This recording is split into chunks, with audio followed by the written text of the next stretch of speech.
सभी श्रोताओं का हार्दिक अभिनंदन। लीजिए सुनिए आर्थर कॉनन डॉयल द्वारा रचित कहानी the adventure of silver blaze. Colonel ने कहा, हमने अपने दूसरे घोड़े को हटा दिया और आपके आश्वासन पर अपनी सारी उम्मीदें लगा दीं। क्यों, क्या हुआ? कहा है सिल्वर ब्लेज। रिंग से जोरदार आवाज आई। सिल्वर ब्लेज 5 से 4। सिल्वर ब्लेज 5 से 4। डेस्बरोग 5 से 15। मैदान पर 5 से 4। मैं चीख कर बोला, वहां संख्या बढ़ रही है। वहां पर सभी 6 घोड़े मौजूद हैं। कर्नल अधिक उत्तेजना से चीख पड़ा, क्या वहां सभी 6 घोड़े मौजूद हैं? इसका मतलब मेरा घोड़ा रेस में दौड़ रहा है, पर मुझे वह दिखाई नहीं पड़ रहा है।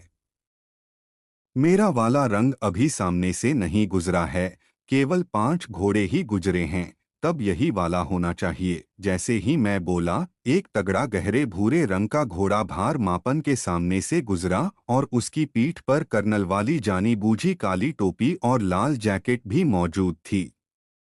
घोड़े का मालिक चीखा, वह मेरा घोड़ा नहीं है।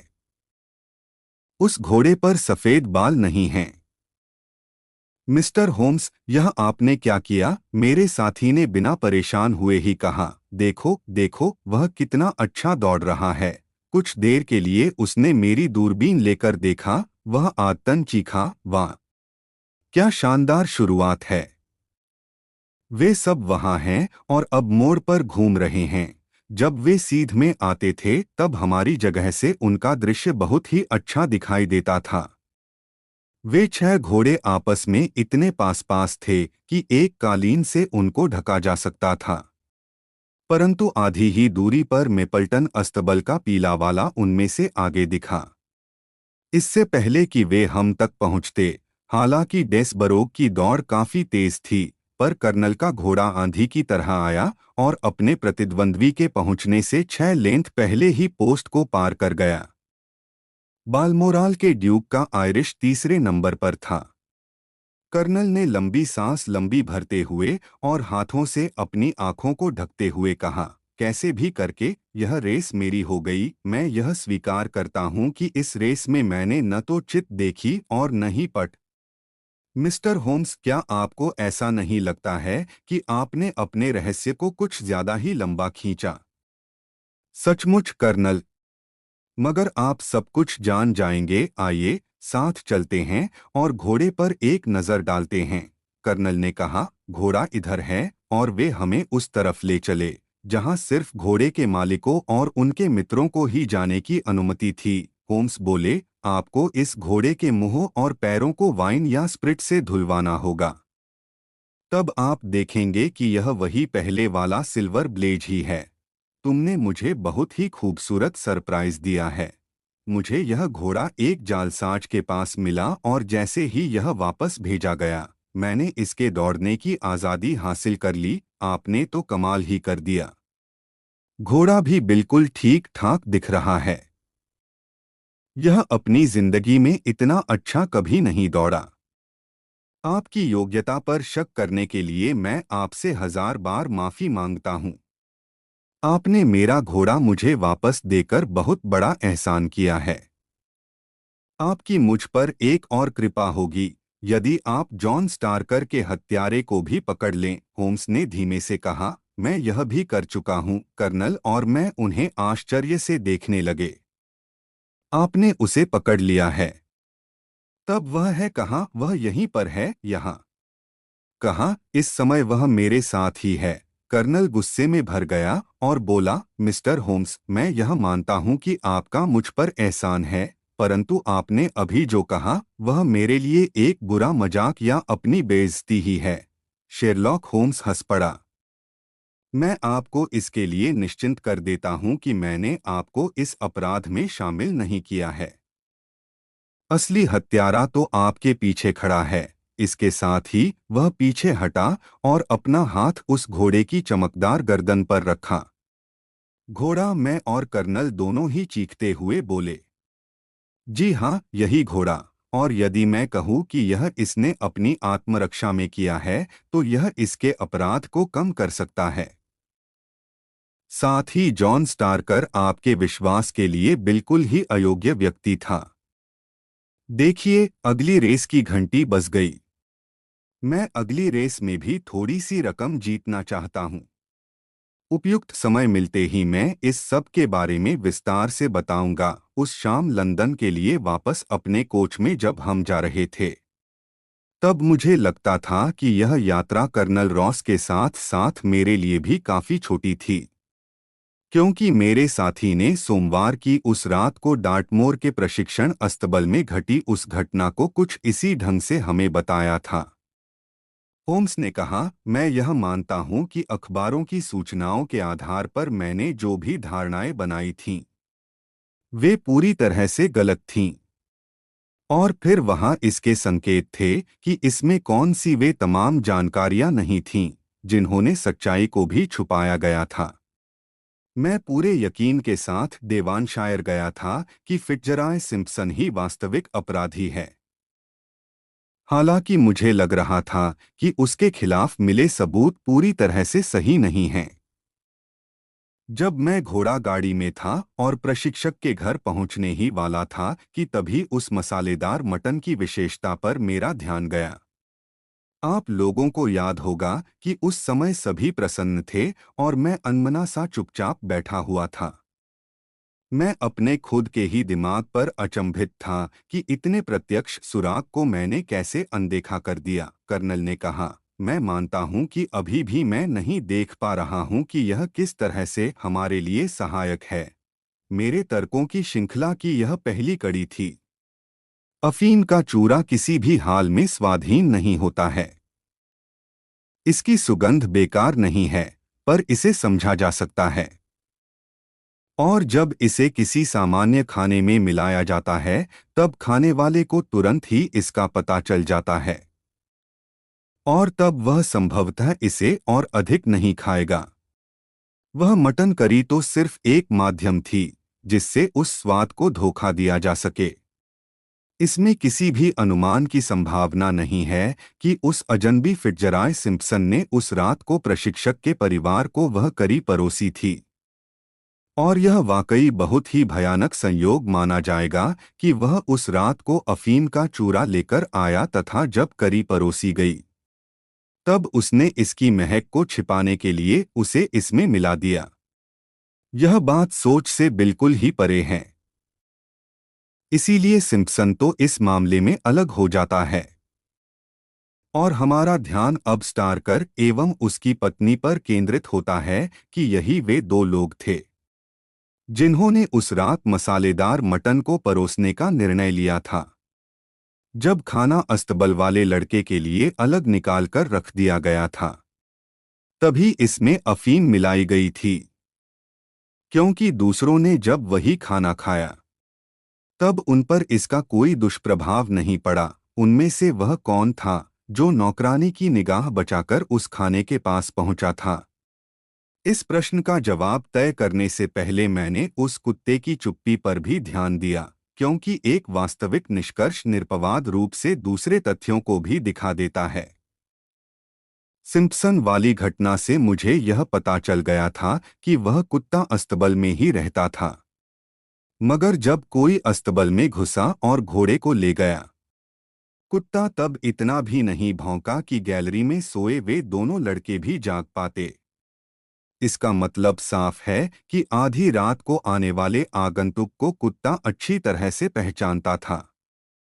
मैं पूरी तरह से निश्चिंत था कि जॉन स्टार्कर ही उस रात के अंधेरे में अस्तबल में गया था और उसी ने सिल्वर ब्लेज को बाहर निकाला था। पर किस लिए? यह बिल्कुल ही स्पष्ट है कि बेईमानी के लिए, और इसने अपने ही अस्तबल के लड़के को नशीला पदार्थ क्यों खिलाया था? इस क्यों को जानने में मैं अभी भी असफल था। इससे पहले इस तरह के बहुत से मामले आए हैं जिसमें अपने ही घोड़ों को दलालों के हाथों सौंप और उन्हें धोखेबाजी से जीतने से रोककर काफी पैसा बनाया है। यह काम कभी कभी जॉकी को मिलाकर और कभी कभी निश्चित और सूक्ष्म ढंग से किया जाता है। यहाँ इसमें से कौन सा तरीका अपनाया गया था? मुझे उम्मीद थी कि उसकी जेब से निकले सामानों से ही मुझे सहायता मिल सकती थी। और इसमें हुआ भी ऐसा ही। आपको याद होगा कि उस मृतक के हाथ में एक खास तरह का चाकू मिला था, जिसका कोई भी समझदार आदमी बतौर हथियार इस्तेमाल नहीं करेगा। डॉक्टर वाटसन ने जैसा कि हमें बताया था कि इस तरह के चाकू का इस्तेमाल बड़े ही खास तरह के ऑपरेशन में चीरफाड़ के लिए किया जाता है, और इसका इस्तेमाल उस रात को एक खास तरह के ऑपरेशन के लिए ही किया जाने वाला था। कर्नल रॉस, आपको रेस के मामलों में हुए अपने ढेरों अनुभवों से यह पता होगा कि घोड़े के पुट्ठे पर उसकी नस में एक छोटा सा चीरा लगाना संभव है, और इसे चमड़ी के भीतर लगाया जा सकता है ताकि किसी तरह का निशान न दिखाई पड़े। इस तरह से तैयार किया गया घोड़ा थोड़ा सा लंगड़ाने लगेगा और इसे अपने अभ्यास के दौरान खिंचाव महसूस होगा या गठिया से पीड़ित हो जाएगा, और इसमें कोई बेईमानी भी नहीं दिखेगी। कर्नल चीखा, बदमाश, दुष्ट। हमें इस बात की जानकारी हो चुकी है कि जॉन स्टारकर क्यों उस घोड़े को बंजर टीले पर ले जाना चाहता था। ऐसे तेज तर्रार घोड़े को जब चाकू का चीरा लगाया जाएगा, तब वह गहरी से गहरी नींद में सोने वालों को भी जगा देगा। इसीलिए ऐसे काम के लिए खुले मैदान का होना बहुत ही जरूरी है, कर्नल ने कहा। मैं अंधा हो गया था। और हाँ, इसीलिए उसने मोमबत्ती भी जलाई थी, बेशक। पर उसके सामानों की जांच करते वक्त मैं इतना भाग्यशाली था कि मुझे न केवल उस अपराध का तरीका ही पता चला, बल्कि उसके उद्देश्य का भी पता चल गया था।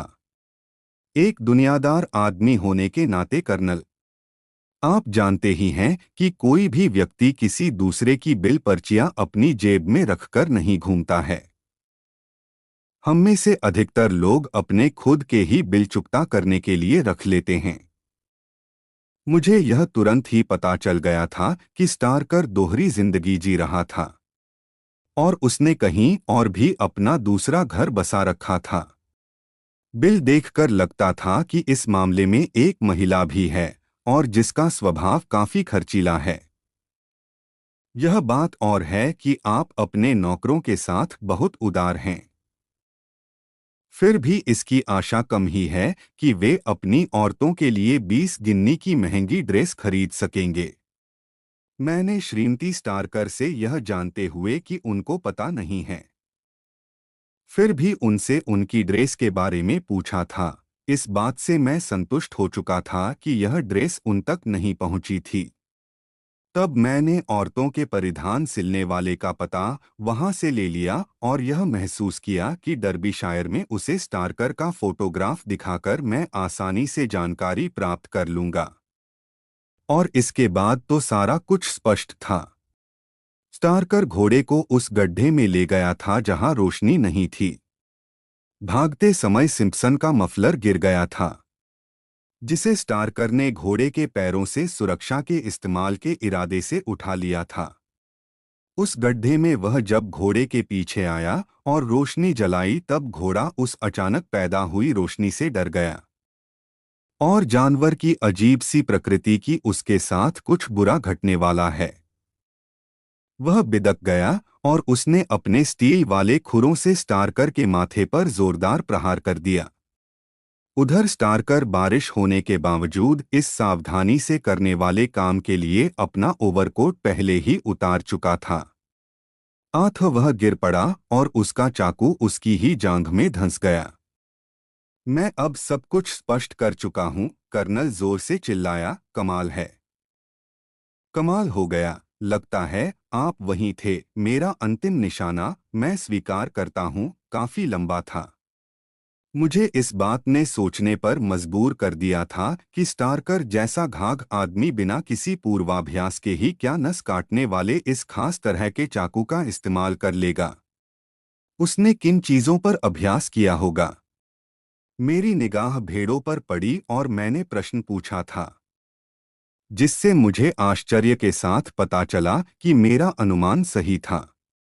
जब मैं लंदन वापस लौटा तो मैंने उस ड्रेस बनाने वाले से स्टारकर के बारे में पूछा। उसने बताया कि डर्बीशायर में स्टारकर उसका एक असाधारण ग्राहक है, जिसकी एक खूबसूरत और बहुत ही महंगे शौक रखने वाली बीवी भी है।